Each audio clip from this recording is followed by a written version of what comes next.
What's up, you guys? Welcome back to my bookish world. I'm Alex, and today I'm going to be doing the Taylor Swift book tag 2.0. And since this one is primarily focused on red and 1989, I decided to wear red in honor.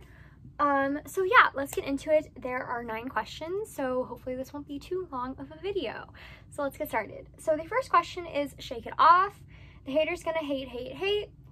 Which book criticism do you shake off regardless of what people think? So for this one, I went with actually just an author, not like a book.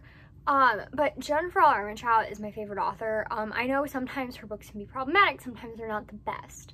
They're not quality literature. They're not, I can't think of an author name, but I love them. I've connected with so many of the characters and they've meant so much to me over the years that at this point when I hear criticisms of her work, I just kind of am like, yeah, okay, but also they're addicting. And obviously you can tell because of my blanket with a quote from Blood and Ash, or Kingdom of Flesh and Fire. I think it's from Blood and Ash. Yeah. Anyway, number 2, I know places, loose lips sink ships all the damn time. Which ship do you set your heart on only to watch it sink?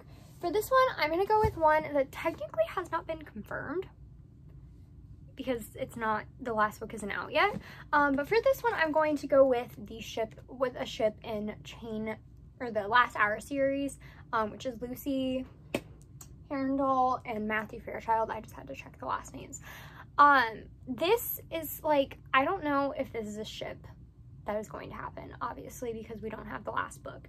But as of right now, it's not, and that makes me really sad because I kind of love it.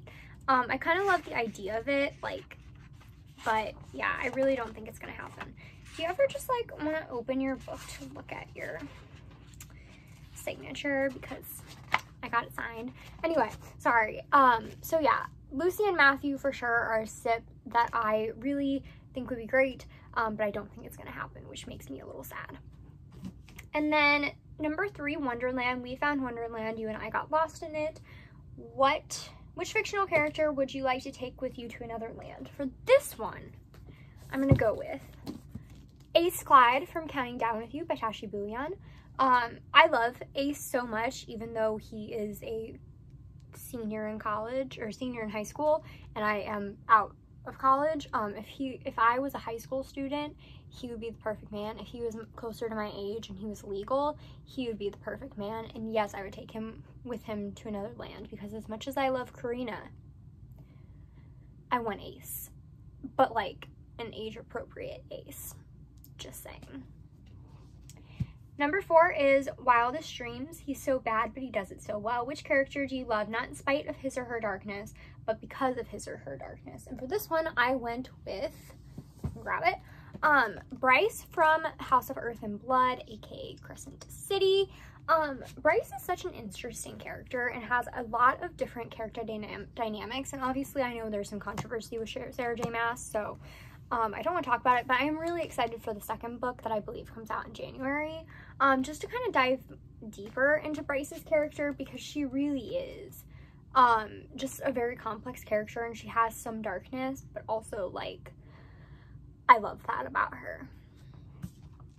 Number 5, Out of the Woods. When you started crying, baby, I did too. Name a time you cried with a fictional character. For this one, I put Liam from The Ghosts We Keep by Mason Deaver. Liam is, that character means so much to me, and the emotions that they go through throughout the novel and the grief and all of that means so much to me, and I am so excited to read more by Mason Deaver, because yes, I cried with this character. 10 out of 10, recommend. And then number 6, Clean. The drought was the very worst. You know what? I just realized these songs are not from Red. I'm such a dumbass. These songs are not from Red. These are from 1989, but I'm still wearing red in honor of the Red re-recording, because I'm dumb. But anyway, Clean. The drought was the very worst, which anticipated book release. Feels like the longest wait ever. For this, I put The Next Ninth House book by Leigh Bardugo. I read this in, was it 2019? Yeah, end of 2019. And it's still not here. So I really hope we get book 2 sometime soon, because I want to read the second one, you know? Yeah. Number 7, Bad Blood, Band-Aids Don't Fix Bullet Holes. Pick a book that gave you the most painful amount of feels. For this one, I went with a book that I don't feel like in a series that I don't talk about as much, but one of my, like, I think I sobbed harder in this book than I have in any other book, and that's the end of The Prophecy by Jennifer L. Armentrout. So this is the last book in the Titan series, which is a spin-off off of the Covenant series, and my goodness, this book made me bawl like a freaking baby. I adored this. I need to reread it at some point because I don't think I have ever cried this hard at the end of a book. It was just stunning. And also, I mean, come on. Yeah. I'm sad that I don't talk about this book as much because, oh my gosh. Number 8, Blank Space, Let's Be Friends. I'm dying to see how this one ends. Which final book in a trilogy or series were you most nervous about reading? So for this one, I'm actually going to go with the book that I'm currently reading because I'm only a little less than 300 pages into it. So I'm about halfway through it. And I'm very nervous, but that I took the dust jacket because I'm currently reading it. It's Grace and Glory by Jennifer L. Armentrout. She is my absolute favorite author, and I trust her to end series in a satisfying way, but I'm also terrified because I love these characters so much. And I want there to be a happily ever after, but I don't know. I'm really nervous. But, yeah, I guess I'll be finding out soon. Maybe today, maybe tomorrow. I'm terrified. I'm truly terrified. And the last one is Style, because we never go out of style. Which 3 authors' writing styles do you love? For this one, I went with Jennifer L. Armentrout because obviously I've read all of her books. I adore her books. Obviously, they're not like everybody's favorite, but they're my favorite, and that's what matters. And then, if I can grab it, Cassandra Clare, because, duh, I've again read all of her books besides her middle grade ones with, Holly Black, but this one I love her books.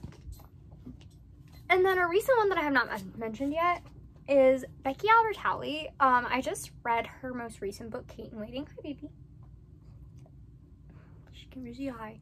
Kate in Waiting. And I was really nervous about starting it because I hadn't read a Becky Albertalli book since I read What If It's Us, and I haven't read her other most recent Yes, No, Maybe So.